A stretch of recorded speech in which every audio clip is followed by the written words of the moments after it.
Hello everyone, कैसे हो आप सब? पढ़ाई कैसे चल रही है? लास्ट क्लास में हम सब ने पढ़ा था सेल के बारे में, जहां हमने सेल की बेसिक जितनी भी डिटेल आपके क्वेश्चंस में पूछी जाएगी, आपके एग्जाम्स पेपर में पूछा जाएगा, वो सारी डिटेल्स सेल के बारे में, सेल का टाइप, सेल का स्ट्रक्चर, सेल ऑर्गेनलीज क्या होती हैं, सेल ऑर्गेनलीज का फंक्शन क्या होता है, वो सब हमने डिटेल में पढ़ा था। जितनी डिटेल की रिक्वायरमेंट थी वो सब आपको प्रोवाइड कर दिया गया था। अब हमें पढ़ना है, आपको एक वन लाइन में दिया हुआ है कि ह्यूमन बॉडी के बारे में या ह्यूमन सिस्टम के बारे में आपको स्टडी करना है। बट उस ह्यूमन सिस्टम के बारे में अलग अलग बॉडी सर्कुलेट, जैसे सर्कुलेटरी सिस्टम है, रेस्पिरेटरी सिस्टम है, एक्सक्रीटरी सिस्टम है, आपको अब अलग अलग सिस्टम्स के बारे में पढ़ना है।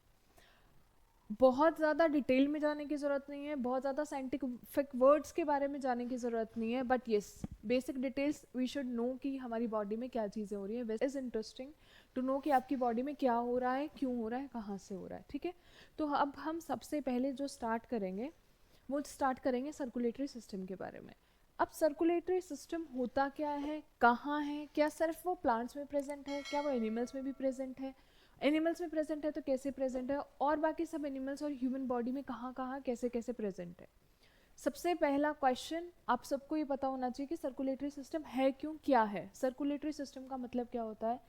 कोई चीज़ कहीं से आना स्टार्ट हो रही है, कहीं से उसका फ्लो स्टार्ट हो रहा है और चीज़ वापस आके वहीं पे मिल रही है। कई चीज़ कहाँ पर बन रही है, मूव कर कर ट्रांसफर होके एक जगह से दूसरी जगह पे जा रही है, दैट इज सर्कुलेटरी सिस्टम। और वो सर्कल कंप्लीट, जैसे सर्कल कंप्लीट करता है, एक चीज़ कहीं से स्टार्ट करती है, घूम के चीज़ें वहीं पे आती हैं। ठीक है, सर्कुलेटरी सिस्टम प्लांट्स में भी काम कर रहा है, एनिमल्स में भी काम कर रहा है, ह्यूमन बॉडी में भी काम कर रहा है। सर्कुलेटरी सिस्टम है क्यों? इसलिए है ताकि बॉडी के जितने भी रिक्वायरमेंट्स हैं, जितने भी, फॉर एग्जांपल हमें मिनरल्स की ज़रूरत है, फॉर एग्जांपल हमें वाइटामिन की ज़रूरत है, प्रोटीन्स की ज़रूरत है, सॉल्ट की ज़रूरत है, या रेस्पिरेटरी गैसेस की ज़रूरत है, तो उस सब को एक जगह से दूसरी जगह पे मूव करने के लिए किसकी ज़रूरत है? हमें सर्कुलेटरी सिस्टम की। तो हमारी सर्कुलेशन के लिए कौन कौन से ऑर्गन्स इन्वॉल्व हैं सर्कुलेटरी सिस्टम में, ये सबसे पहले पता होना चाहिए आपको। ठीक है, कि सर्कुलेटरी सिस्टम में कौन कौन है, कौन कैसे काम कर रहा है, राइट। तो सर्कुलेटरी सिस्टम कहाँ से स्टार्ट हो रहा है? सर्कुलेटरी सिस्टम में आपका इन्वॉल्व होगा, सबसे पहले आपका ब्लड इन्वॉल्व है सर्कुलेटरी सिस्टम में। मेन जो ट्रांसपोर्टेशन का काम करेगा वो ब्लड करेगा। उसके बाद कौन इन्वॉल्व है? उसके बाद लंग्स भी इन्वॉल्व होंगे सर्कुलेटरी सिस्टम में। दो ये ब्रीदिंग सिस्टम का पार्ट है, रेस्पिरेटरी सिस्टम का पार्ट होगा, ठीक है, बट लंग्स भी इन्वॉल्व है। लंग्स इन्वॉल्व क्यों है? क्योंकि बेसिकली गैसियस एक्सचेंज कहाँ से हो रहा है? लंग्स से हो रहा है। उसके अलावा मेन ऑर्गन जो इन्वॉल्व होगा सर्कुलेटरी सिस्टम में, it will B heart. Heart क्यों? क्योंकि हार्ट ही वो मेन सर्कुलेटरी सिस्टम का ऑर्गन है जो क्या करेगा? पंपिंग करेगा। पंपिंग किसकी करेगा? ब्लड की पंप करेगा, और ब्लड के थ्रू ही, ब्लड ही वो लिक्विड है जो पूरी बॉडी में फ्लो कर रहा है, सर्कुलेट कर रहा है, और उसके थ्रू ही हमारी बॉडी के जितने भी रिक्वायर्ड मिनरल्स या न्यूट्रिएंट्स है या फूड पार्टिकल्स हैं, सब चीज़ें उसके थ्रू ही फ्लो कर रही हैं। ठीक है, तो हम इस चैप्टर को आगे स्टार्ट करते हुए सबसे पहले हम बात करेंगे, किसके बारे में बात करेंगे बेटा? सबसे पहले हम डेफिनेशन के बारे में बात करेंगे कि हो क्या रहा है, ब्लड का फंक्शन क्या है। ब्लड के फंक्शन में से पहले मेन, ठीक है, ओके, ट्रांसपोर्टेशन का मतलब क्या होता है? ट्रांसपोर्टेशन का मतलब है वो प्रोसेस जिसमें कोई भी चीज़ जो एक जगह पे बनी है, वो चीज़ एक जगह से कहाँ जाएगी, प्रोडक्ट जो है एक जगह से ट्रांसफर कहाँ होगा? दूसरी जगह पे। उस प्रोसेस को हमने क्या बोला? ट्रांसपोर्टेशन। ट्रांसपोर्टेशन का फंक्शन किसने परफॉर्म किया? ब्लड ने परफॉर्म किया। ठीक है, blood is a connective tissue that is used for transportation of gases, food, nutrition, minerals and ions. तो ब्लड ने क्या काम किया बेटा? ब्लड ने काम, एक कनेक्टिव टिश्यू है। कनेक्टिव टिश्यू का मतलब क्या होता है? हमारी बॉडी में ग्रुप ऑफ सेल्स से बना हुआ एक ऐसा टिश्यू जिसका काम क्या है? बॉडी के जितने भी पार्ट्स हैं उन सबको कनेक्ट करना काम किसका है? कनेक्टिव टिश्यू बोला इसलिए। कनेक्टिव टिश्यू कौन है? ब्लड है। ब्लड एक कनेक्टिव टिश्यू है जिसका काम क्या है? ट्रांसपोर्ट करना। किस किस चीज़ को ट्रांसपोर्ट करना है? हमारी बॉडी में जो भी चीज़ फ्लो कर रही है, B it gases, B it food, nutrition, minerals या आयंस, जो भी चीज़ें होंगी, ये सब कौन ट्रांसपोर्ट कर रहा है बेटा? ब्लड कर रहा है। ठीक है, अब ब्लड किस चीज से बना हुआ है? ब्लड में ऐसा क्या चीज प्रेजेंट है जो इन सब चीजों को ट्रांसपोर्ट करने में, उन सब चीजों को मूव करने के लिए कैपेबल है? ठीक है, तो सबसे पहले हम बात करेंगे जो ब्लड है उसमें दो मेन कॉन्स्टिट्यूएंट पार्टिकल्स हैं उसके, one is plasma and another one is blood corpuscles. अब ब्लड कॉर्पसल्स बोलो, आप ब्लड सेल्स बोलो, is one and the same thing, ठीक है। तो बेसिकली दो पार्ट है, one is plasma and the another one is blood corpuscles, और या फिर ब्लड सेल्स की हम बात करेंगे, ठीक है। अब आपको इन दोनों का डिफरेंस पता होना चाहिए, इनमें से कौन कौन ब्लड का कौन सा पार्ट है जो ये फंक्शन परफॉर्म कर रहा है, ठीक है। सबसे पहले है प्लाज्मा। प्लाज्मा के बारे में, प्लाज्मा का काम क्या है, जितनी भी गैसेस हैं, जैसे फॉर एग्जांपल कार्बन डाइऑक्साइड है, कार्बन डाइऑक्साइड कहाँ से आई, जब बॉडी में रेस्पिरेशन का प्रोसेस हुआ। रेस्पिरेशन का प्रोसेस का मतलब क्या है, जो आपने खाना खाया था उस खाने को ब्रेक डाउन किया, तोड़ा, उसको तोड़ के एनर्जी जो रिलीज हुई, उस एनर्जी के साथ एक गैस भी रिलीज हुई जिसका नाम क्या है, कार्बन डाइऑक्साइड है। दूसरा क्या है, ऑक्सीजन। ऑक्सीजन हम सबको पता है कि ऑक्सीजन क्या है, आपने इनहेल किया है, आपने जब सांस लिया है तो ऑक्सीजन क्या गई है, अंदर गई है, ठीक है। ओके, यहीं पे मैं आपको एक और चीज़ एक्सप्लेन करती हूँ। हमें जनरली ऐसा बोला जाता है कि ब्रीदिंग का मतलब क्या होता है, ब्रीदिंग का मतलब होता है गैसेस एक्सचेंज। गैसेस का एक्सचेंज हो रहा है, कहाँ कहाँ पे गैसेस का एक्सचेंज हो रहा है बेटा, हमारी बॉडी के इंटरनल इनर एनवायरनमेंट में और हमारे बॉडी के बाहर जो एक्सटर्नल एनवायरनमेंट है उसके बीच में।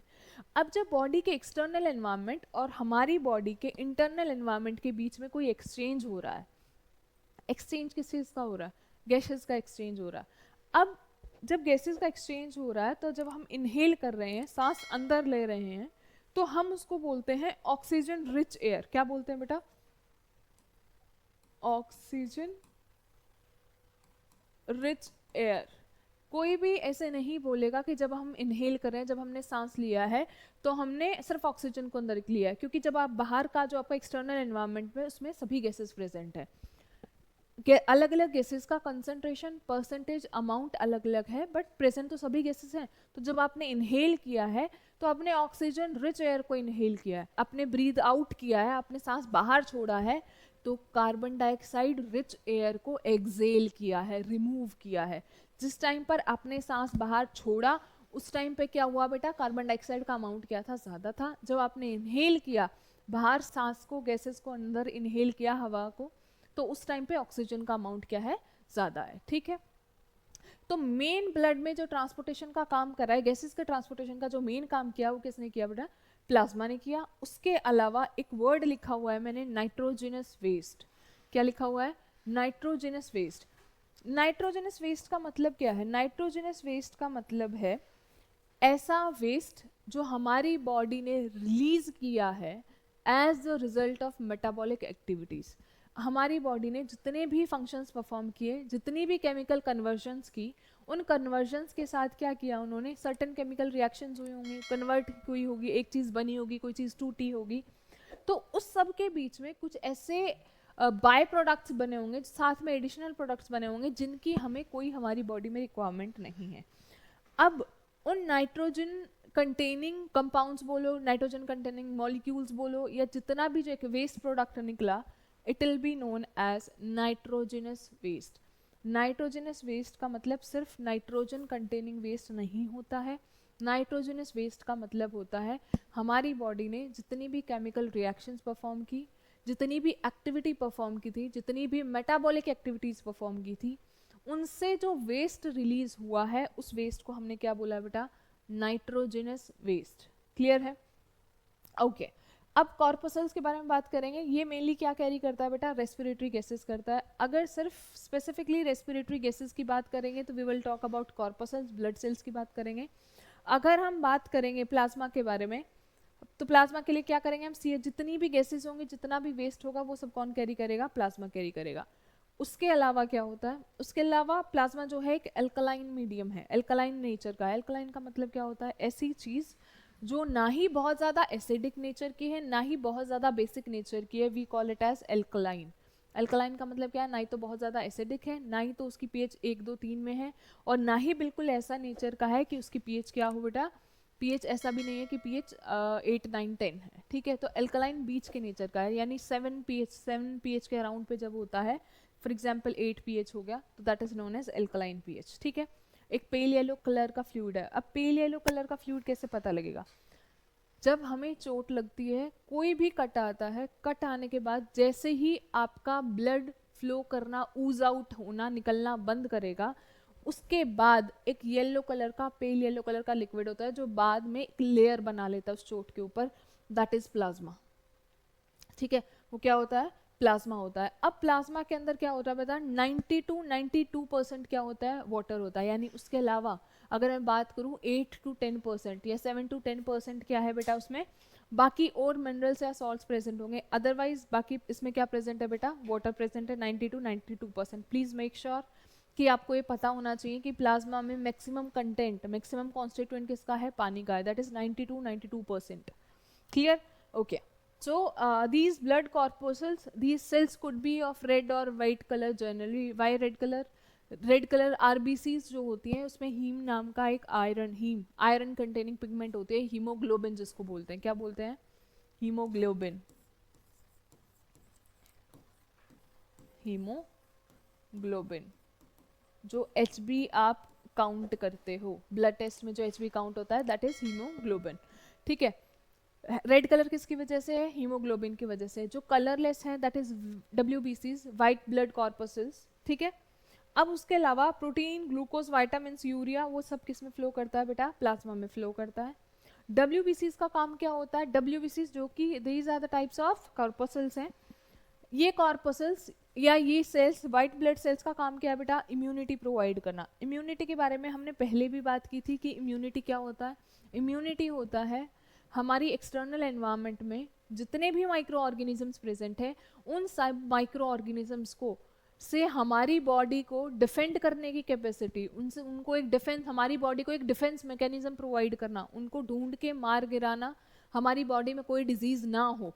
ये मेन मोटिव किसका है बेटा, वाइट ब्लड सेल्स का है, इम्यूनिटी प्रोवाइड करना इसको बोलते हैं। ठीक है, अब वाइट ब्लड सेल्स कितने टाइप की होती हैं, क्या करती हैं, हम आने वाले क्लासेस में नेक्स्ट पीपीटीज में स्टडी करेंगे। ठीक है, उसके बाद है प्लेटलेट्स।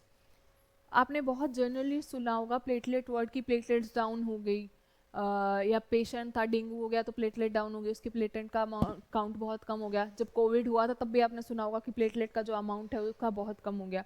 अब प्लेटलेट्स होती क्या है, प्लेटलेट्स ब्लड सेल्स का वो टाइप है जिसका मेन काम क्या होता है, ये क्लोटिंग फैक्टर प्रोवाइड करता है। क्या प्रोवाइड करता है बेटा, क्लोटिंग फैक्टर। क्लोटिंग फैक्टर का मतलब क्या होता है, क्लोट करने की कैपेसिटी का मतलब क्या होता है, जब अगर आपको चोट लगी तो थोड़ी देर बाद आपका खून बहना बंद हो जाएगा, खून बहना बंद हो जाएगा, it will create a layer जहाँ पे वो आपको क्या प्रोवाइड कर देगा बेटा, प्रोटेक्शन प्रोवाइड करना शुरू कर देगा कि आप, क्योंकि अगर कट लगेगा तो आपकी बॉडी का इनर सेल्स बाहर के एक्सटर्नल एनवायरनमेंट से एक्सपोज हो जाएंगे।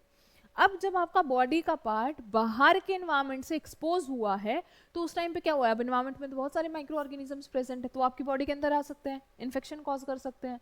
ठीक है, तो अब उस चीज से बचाने के लिए जब भी कट लगा तो कट लगने को ब्लड फ्लो को, एक्सेसिव ब्लड फ्लो हो जाएगा, तब भी क्या हो जाएगा, एनीमिक हो जाओगे आप।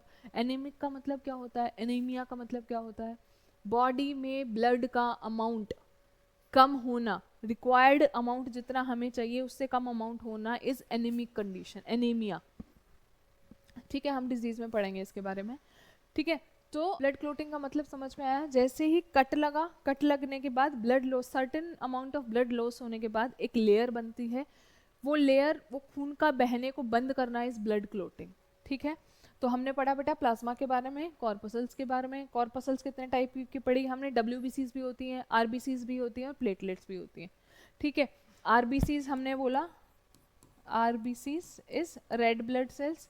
रेड ब्लड सेल्स का काम क्या है, वो ट्रांसपोर्टेशन में काम कर रहा है। ठीक है, ब्लड में आयरन जो है, हीम पिगमेंट है जो रेड कलर आ रहा है, वो बिकॉज कि आरबीसीज के पास कौन सी पिगमेंट प्रेजेंट है, हीमोग्लोबिन। प्लीज मेक श्योर कि आपको इस पिगमेंट का नाम पता हो स्पेसिफिकली।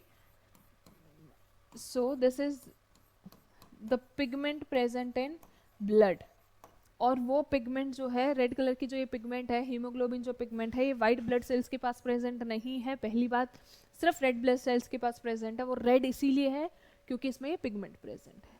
क्लियर है, डन, चलो ओके। चलो सबसे पहले हम पढ़ेंगे किसके बारे में, अब हम पढ़ेंगे डब्ल्यूबीसीज के बारे में। डब्ल्यूबीसीज क्या होती हैं, वाइट ब्लड सेल्स होती हैं।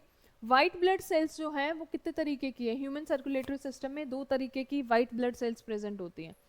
अब तक हमने पढ़ा कि वाइट ब्लड सेल्स का काम क्या है, इम्यूनिटी प्रोवाइड करना। इम्यूनिटी भी कौन प्रोवाइड कर रहा है, उसमें दो तरीके की सेल्स हैं।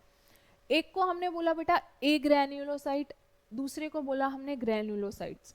अब ग्रेनुलोसाइट और ए ग्रेनुलोसाइट का मतलब क्या है? ए का मतलब क्या होता है? ए का मतलब होता है बेटा विदाउट,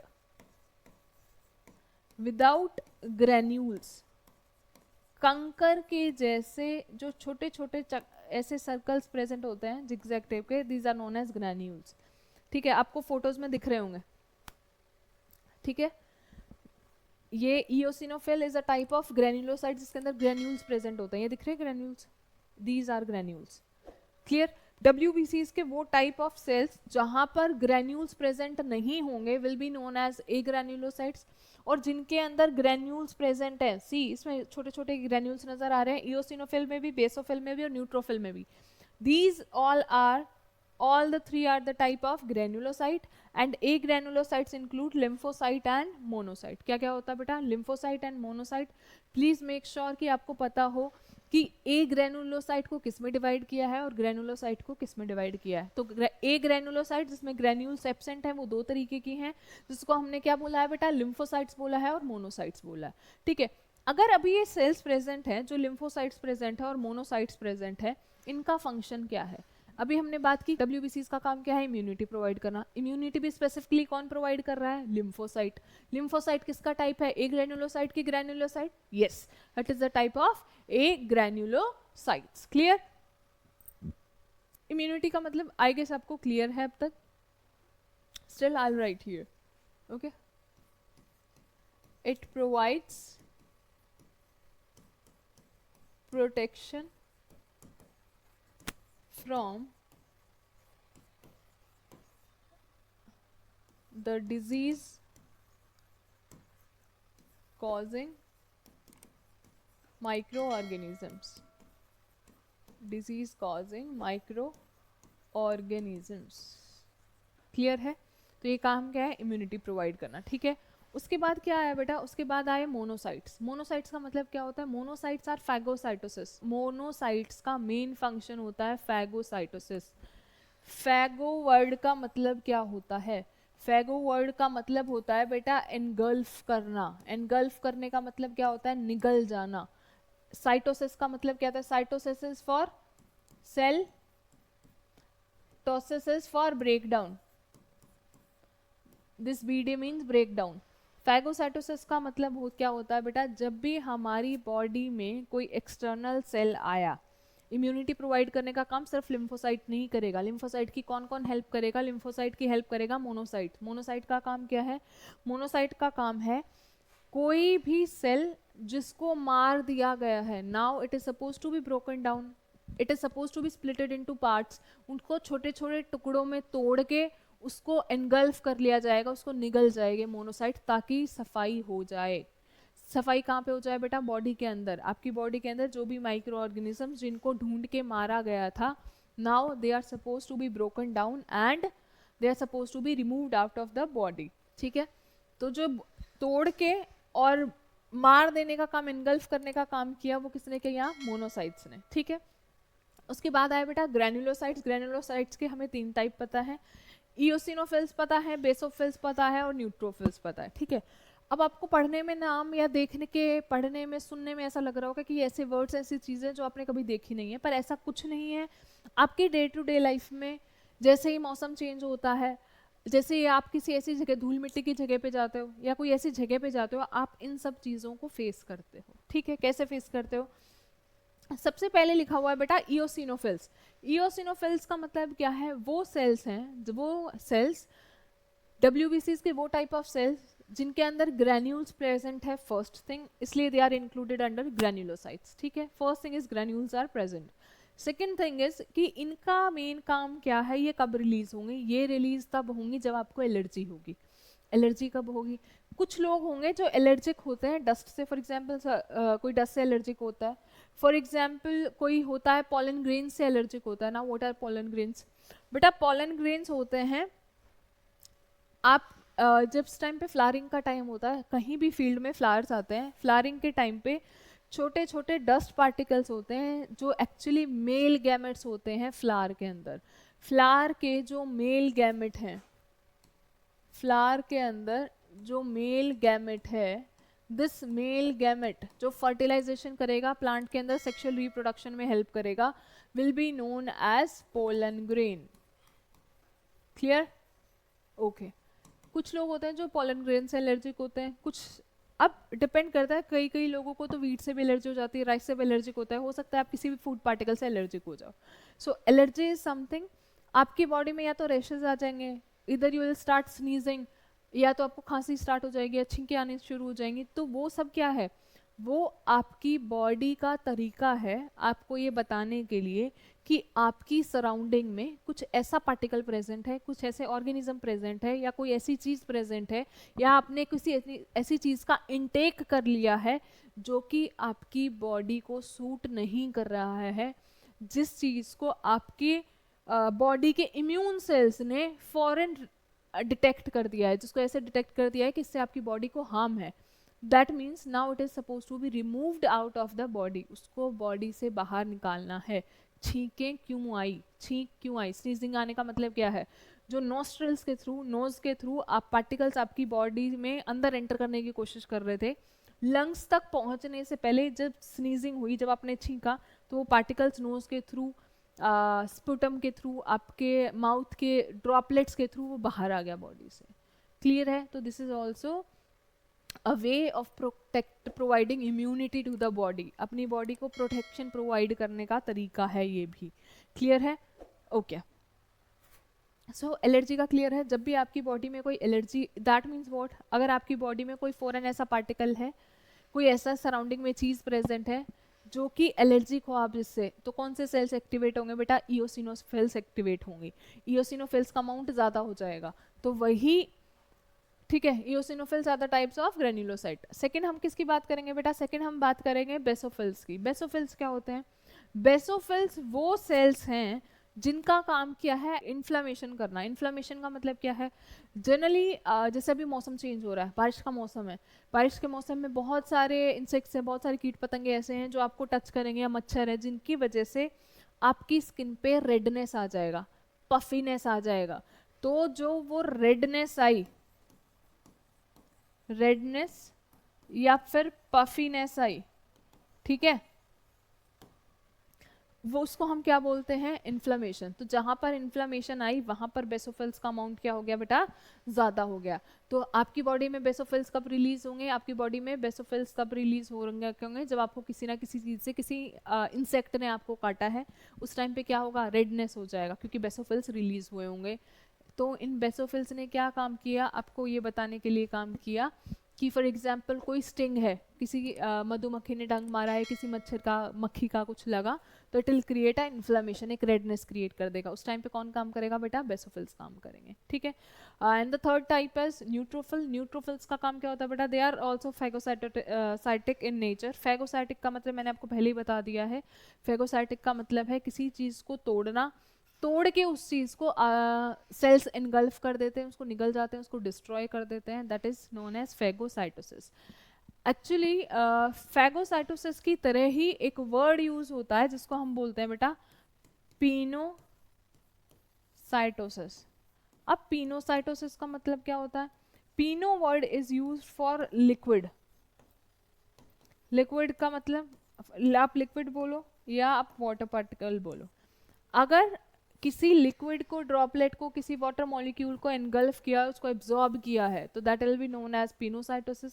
अगर किसी सॉलिड पार्टिकल को, किसी ऑर्गेनिज्म को ब्रेक डाउन करके उसको एनगल्फ किया है, तो we call it as phagocytosis. तो फैगोसाइटोसिस, दो सेल्स हैं जो फैगोसाइटिक नेचर की हैं, जो एनगल्फ करने की, मारने काटने के नेचर की हैं, that is monocytes and neutrophils. अगर हम बात करेंगे लिम्फोसाइट्स की, उनका मेन काम है इम्यूनिटी प्रोवाइड करना। तो आपसे अगर डायरेक्टली किसी क्वेश्चन में पूछा गया है कि डब्ल्यूबीसीज के भी कौन सा टाइप है जो इम्यूनिटी प्रोवाइड कर रहा है, तो इट विल बी लिम्फोसाइट्स। अगर उन्होंने बोला एलर्जी के टाइम पे कौन सा सेल्स रिलीज होंगे, we call it as eosinophils.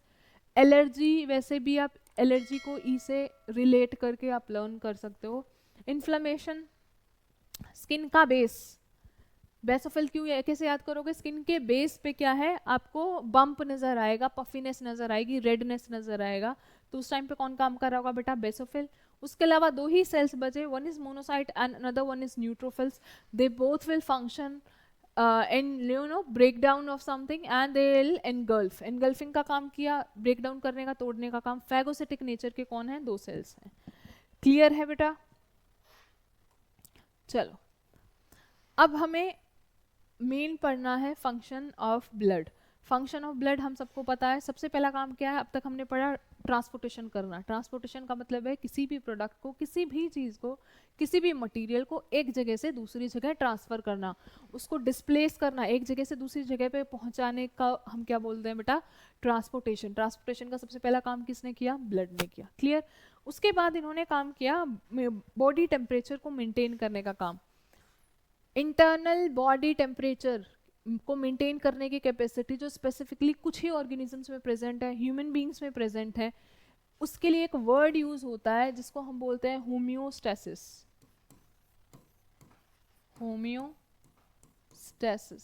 Homeostasis का मतलब क्या है? होम्योस्टैसिस का मतलब है इंटरनल बॉडी टेम्परेचर को मेंटेन करने की कैपेसिटी को हमने क्या बोला बेटा? होम्योस्टैसिस। चलो अब आप मुझे एक बात बताओ, वो ऑर्गेनिजम्स जिनमें कैपेसिटी नहीं है होम्योस्टैसिस की, इंटरनल बॉडी टेम्परेचर को मेंटेन करने की, वो चेंजिंग एनवायरनमेंट में कैसे सर्वाइव करते हैं? अब वो ऑर्गेनिजम्स जिनके पास कैपेसिटी नहीं है, हमारे इंटरनल बॉडी टेम्परेचर को मेंटेन करने की कैपेसिटी नहीं है, सबसे पहले वो कैसे सर्वाइव कर रहे हैं? एक क्वेश्चन। दूसरा क्वेश्चन ये है हम कैसे हमारे इंटरनल बॉडी टेम्परेचर को मेंटेन कर पा रहे हैं? सर्दियों के मौसम में आप शिवरिंग करते हो, आप कांपते हो, rubbing of hand, it creates a heat, internal body में हीट क्रिएट करता है जिससे आपका बॉडी टेम्परेचर मेंटेन रहता है। अगर हम गर्मियों की बात करेंगे, गर्मियों के टाइम पे आपकी बॉडी पूरी स्किन पे they are multiple pores, skin के अंदर अंडर पे एक पोर्स प्रेजेंट है, इन पोर्स पे स्वेट ग्लैंड्स हैं। कौन सी ग्लैंड है? स्वेट ग्लैंड्स है। ये स्वेट ग्लैंड्स, ये जो पसीना आता है आपको, ये स्वेट ग्लैंड्स क्या कर रही हैं बेटा? जितना भी एक्सेसिव सॉल्ट क्रिएट हो रहा है, एक्सेसिव वाटर जितना भी गर्मियों के टाइम पे है, उस सबको बॉडी से रिमूव करना, उस वेस्ट को रिमूव करने का काम कौन कर रहा है? स्किन कर रहा है। इसकी वजह से भी ये जो स्वेटिंग आ रही है हमें, वो भी हमें इंटरनल बॉडी टेम्परेचर को मेंटेन करने में हेल्प कर रही है। कैसे?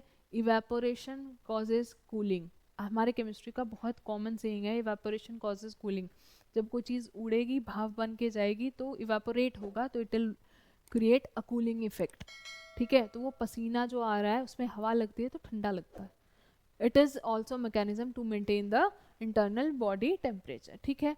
हम थर्ड पे आएंगे। हमारी बॉडी में जितने भी हॉर्मोन्स ट्रेवल हो रहे हैं, हॉर्मोन्स का मतलब क्या होता है?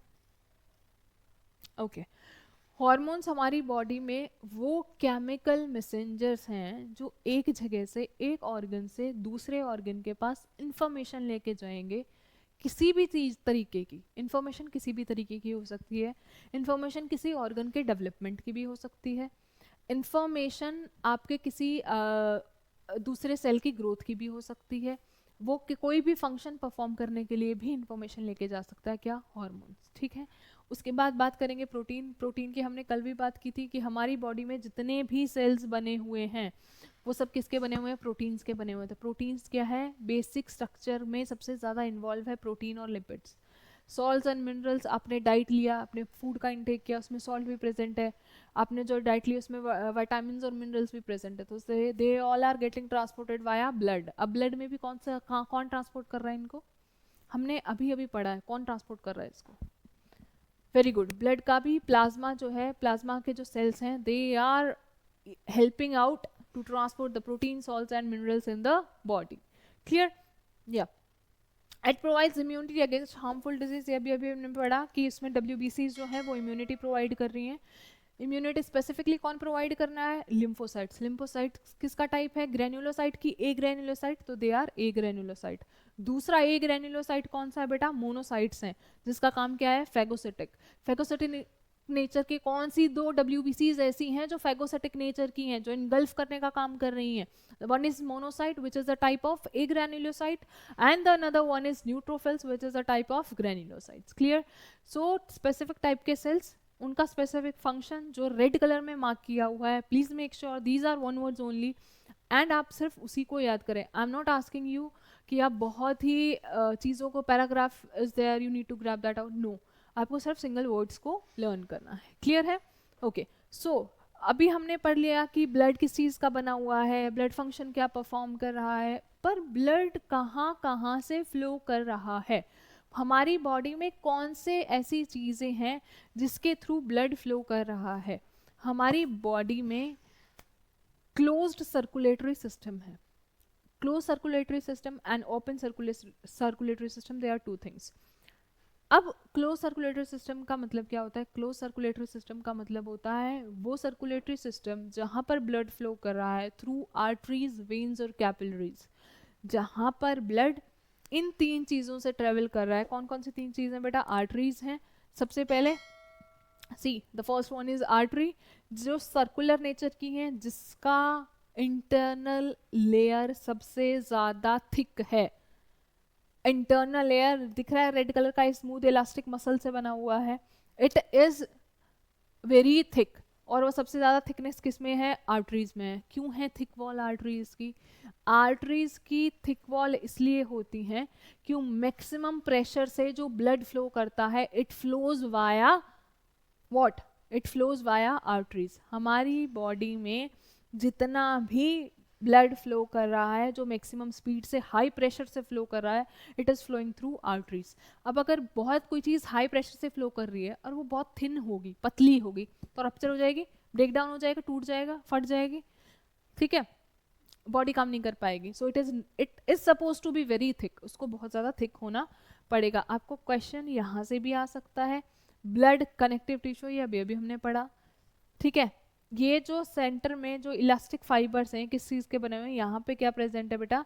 स्मूथ मसल्स प्रेजेंट है। क्या प्रेजेंट है? Smooth muscle. मसल्स कितने टाइप की होती हैं ये हम फिर कभी नेक्स्ट लेक्चर में पढ़ेंगे, बट फिलहाल ये याद रखना कि ये स्मूथ मसल्स हैं, ठीक है। उसके बाद कौन से?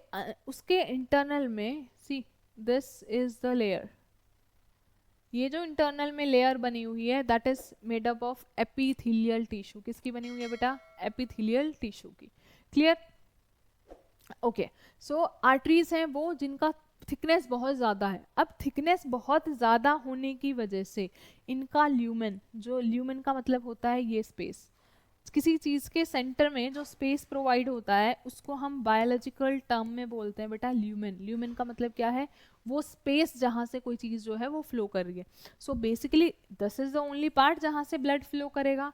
अब क्योंकि स्मूथ मसल्स का अमाउंट बहुत ज़्यादा है, थिकनेस प्रोवाइड करनी है, मस्कुलर है, थिकनेस प्रोवाइड करनी है आर्टरीज को, जिसकी वजह से, क्यों? क्योंकि हाई प्रेशर से ब्लड फ्लो करेगा, जिसकी वजह से अमाउंट क्या फ्लो करेगा? कम करेगा। सो अगर आपको किसी क्वेश्चन में पूछा जा रहा है कि ब्लड फास्ट कहाँ पे मूव कर रहा है, हाई स्पीड से कहाँ पे मूव कर रहा है, तो इट इज आर्टरीज। बट अगर पूछा ज्यादा अमाउंट में कहाँ फ्लो कर रहा है, तो it will B when.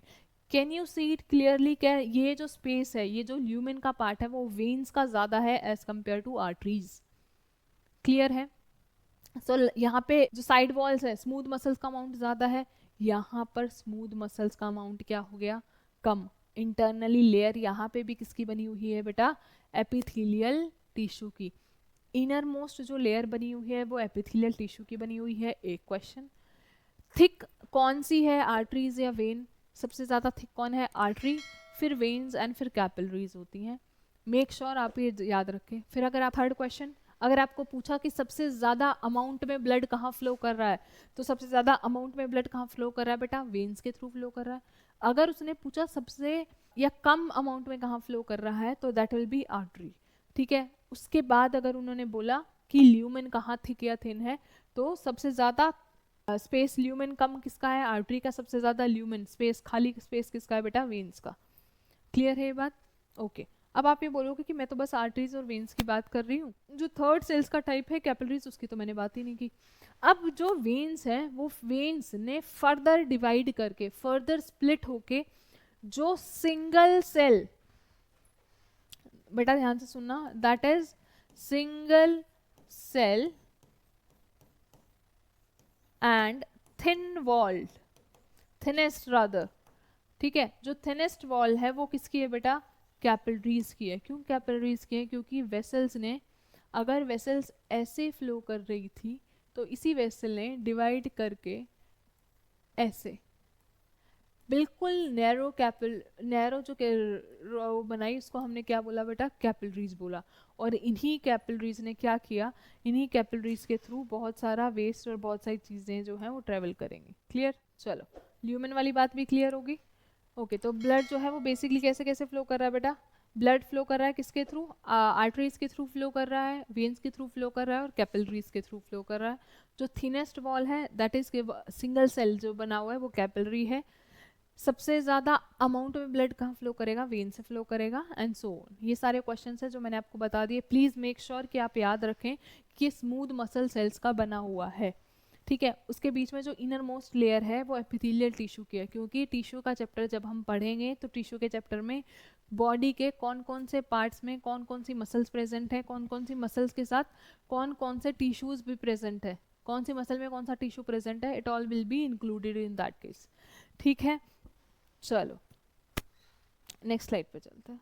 Okay, अब आपको क्वेश्चन आ सकता है बेटा आर्टरीज और वेन्स के डिफरेंस का। आर्टरीज और वेन्स के डिफरेंस में nobody is going to ask you in details, but arteries और वेन्स के आपको वन वर्ड में डिफरेंस पता होने चाहिए। इस वन वर्ड के डिफरेंस में क्या क्या चीज़ें हैं जो आपको पता होनी चाहिए। अगर फॉर एग्जाम्पल उसने किसी स्टेटमेंट में आपको बोल दिया कि आर्टरीज आर, सबसे फर्स्ट पॉइंट यह है arteries are deep seated. Deep seated का मतलब क्या है बेटा, डीप सीटेड का मतलब हुआ कि आर्टरीज को ढूंढना मुश्किल है, because they are very thick walled हैं, वो स्किन की नीचे डीप डाउन लेयर्स में प्रेजेंट है, डीप सेटेड है, उनको ढूंढना मुश्किल है। वेन्स क्या है बेटा, सुपरफिशियल हैं, जो इजीली ऊपर हमें स्किन पे दिखाई दे रही है, देयर आर वेन्स। इसका मतलब इंजेक्शन वेन्स में लगता है कि इंजेक्शन आर्टरीज में लगता है। इस क्वेश्चन का आंसर आपको पता होना चाहिए कि आर्टरीज और वेन्स में से इंजेक्शन किस में लग रहा है। जो सुपरफिशियल है, ऊपर से दिखाई दे रही है, ऊपर की लेयर्स में इंजेक्शन ऑफ कोर्स उसमें लग सकता है। ठीक है, अब इसमें मैंने एक वर्ड लिखा हुआ है कि वॉल्व्स आर एब्सेंट। वॉल्व क्या होती है, वॉल्व का फंक्शन क्या होता है, वॉल्व्स क्या होते हैं बेटा, वॉल्व एक फ्लैप की तरह स्ट्रक्चर होता है जो कि कहाँ प्रेजेंट है बेटा, आर्टरीज में तो एब्सेंट है और वेन्स में कहाँ है, प्रेजेंट है। फॉर एग्जाम्पल अगर कोई ट्यूबुलर स्ट्रक्चर है, अब आर्टरीज और वेन्स दोनों ट्यूबुलर स्ट्रक्चर है, ठीक है, एक ट्यूब लाइक स्ट्रक्चर है, इनके अंदर वॉल्व प्रेजेंट है, ऐसे करके फ्लैप प्रेजेंट है। ठीक है, इस वॉल्व का काम क्या है, इस वॉल्व का काम होता है ब्लड के बैकफ्लो को कंट्रोल करना। अब ब्लड अगर बैकफ्लो करने लगेगा तो बॉडी के अलग अलग पार्ट्स तक, ऑर्गन्स तक सर्कुलेट करके नहीं पहुंचेगा। अगर ब्लड सर्कुलेट करके उसने सारे विटामिन मिनरल्स को, न्यूट्रिएंट्स को अगर नहीं पहुंचाया तो it won't make sense. Blood का काम क्या है, सर्कुलेशन करना, सर्कुलेशन सारी गैसेस का, मिनरल्स का, न्यूट्रिएंट्स का। ठीक है, तो ब्लड में बैकफ्लो रोकने का काम किसने किया है बेटा, वॉल्व्स ने किया है। अब अगर हम बात करें आर्टरीज की, तो आर्टरीज के अंदर क्या है बेटा, आर्टरीज के अंदर वॉल्व प्रेजेंट नहीं होती है, आर्टरीज के अंदर वॉल्व प्रेजेंट नहीं होती है।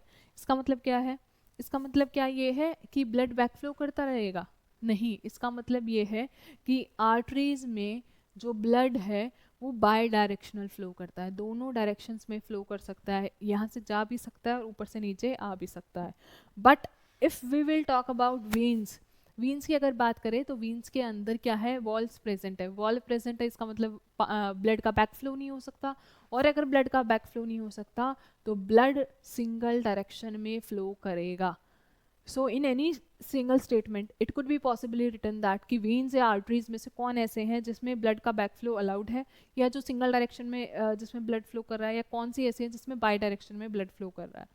तो अगर हम बात करेंगे कि बाई डायरेक्शनल कहाँ पे, कहाँ पर दोनों डायरेक्शन में ब्लड फ्लो कर रहा है, तो we will call it as arteries. और अगर उन्होंने पूछा कि सिंगल डायरेक्शन में ब्लड कहाँ फ्लो कर रहा है, तो इट इज़ वेन्स, क्योंकि वेन्स के अंदर ही क्या प्रेजेंट है बेटा, वॉल्व्स भी प्रेजेंट है।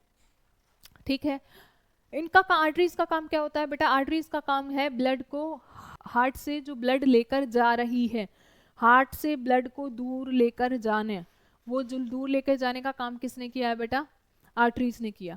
अब हार्ट के पास लेके कौन आ रहा है, वेन्स लेके आ रहे हैं। तो ऐसे ट्यूबुलर स्ट्रक्चर्स जो कि हार्ट के पास ब्लड को लेकर आ रहे हैं towards the heart, we will call it as veins. जबकि इनके एक्सेप्शन है एक एक, pulmonary vein and pulmonary artery, जो कि हम सर्कुलेटरी सिस्टम जब हार्ट के स्ट्रक्चर को स्टडी करेंगे will focus on that also. But फिलहाल for the time being just make sure कि आपको ये पता हो, जो हार्ट से दूर लेके जाएगा we will call it as arteries, जो हार्ट के पास लेके आएगा we will call it as veins. ठीक है, अभी अभी मैंने आपको बताया क्योंकि आर्टरीज में ब्लड बहुत फास्ट रेट पे फ्लो करता है, बहुत हाई प्रेशर से ब्लड फ्लो करता है, तो they are generally thick walled and muscular. Blood जो है फास्टर रेट पे फ्लो करता है एज कंपेयर टू वेन्स जो कि थिन वॉल्ड है। क्यों थिन वॉल्ड है? ल्यूमेन ज़्यादा बड़ा है, ल्यूमेन ज़्यादा बड़ा है, थिन वॉल्ड है, तो ब्लड का फ्लो रेट कंपैरेटिवली स्लो होता है।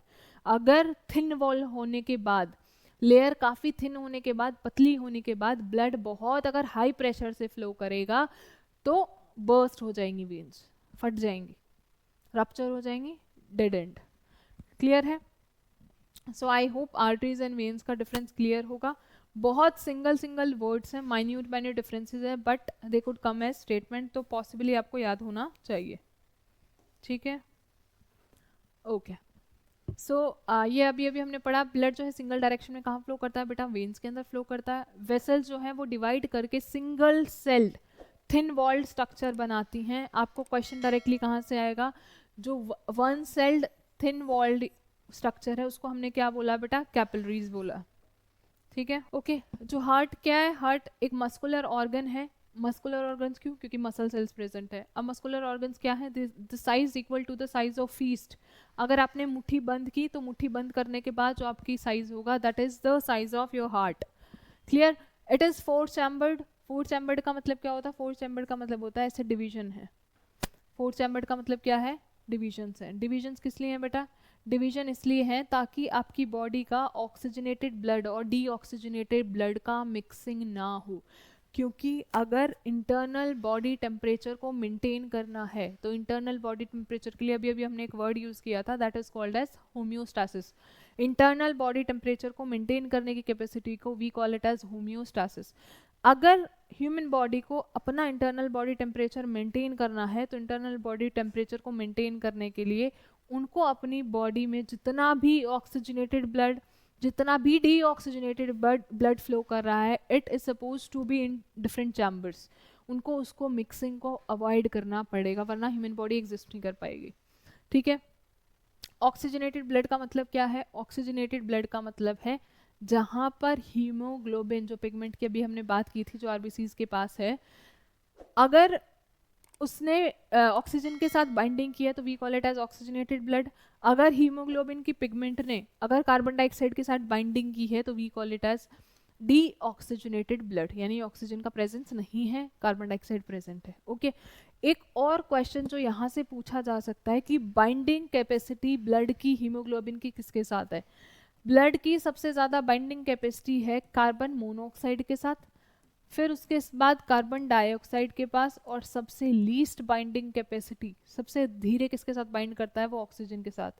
दिस इज द रीज़न अगर अगर किसी एनवायरनमेंट में कार्बन मोनोऑक्साइड रिलीज हो जाएगी तो हमारे ब्लड के जो मॉलिक्यूल्स हैं, जो हीमोग्लोबिन के पिगमेंट है, वो कार्बन मोनोऑक्साइड के साथ बाइंड करना प्रेफर करेगी एज कम्पेयर टू ऑक्सीजन, जिसकी वजह से ब्रीथलेसनेस होगी। ब्रीथलेसनेस का मतलब क्या है? सांस लेने में दिक्कत आएगी। सांस लेने में की दिक्कत क्यों आएगी? क्योंकि ऑक्सीजन तो प्रेजेंट नहीं है, ऑक्सीजन की बाइंडिंग नहीं हुई है हीमोग्लोबिन के साथ, उसकी जगह क्या प्रेजेंट है? Carbon monoxide. क्लियर है? सो बाइंडिंग कैपेसिटी का सीक्वेंस याद करना, सबसे ज्यादा बाइंडिंग कैपेसिटी हीमोग्लोबिन के कार्बन मोनोऑक्साइड के साथ, then dioxide, and then straights to the end में क्या है? ऑक्सीजन प्रेजेंट है। क्लियर? ओके, लोकेशन क्या है? It is located between the lungs in the thoracic cavity. अब थोरेसिक कैविटी क्या होता है? आप बोलोगे लंग्स के बीच में कहाँ प्रेजेंट है? जो लंग्स प्रेजेंट हैं, एक लंग ये और दूसरा लंग्स ये, ठीक है, इस कैविटी में, इस कैविटी में प्रेजेंट होता है हार्ट। ठीक है, अब थोरेसिक कैविटी क्यों बोला? हमारी चेस्ट की कैविटी में लंग्स प्रेजेंट है, उस चेस्ट कैविटी को हम बोलते हैं थोरेसिक कैविटी। ठीक है, तो थोरेसिक कैविटी बोलो या तो फिर आप उसको चेस्ट कैविटी बोलो। चेस्ट कैविटी क्यों? चेस्ट के अंदर वो स्पेस जहां पर क्या फिट है? लंग्स फिट है। लंग्स किसके अंदर फिट है बेटा? बाहर रिब्स हैं और उसके अंदर लंग्स प्रोटेक्टेड है। क्लियर है? Okay, done.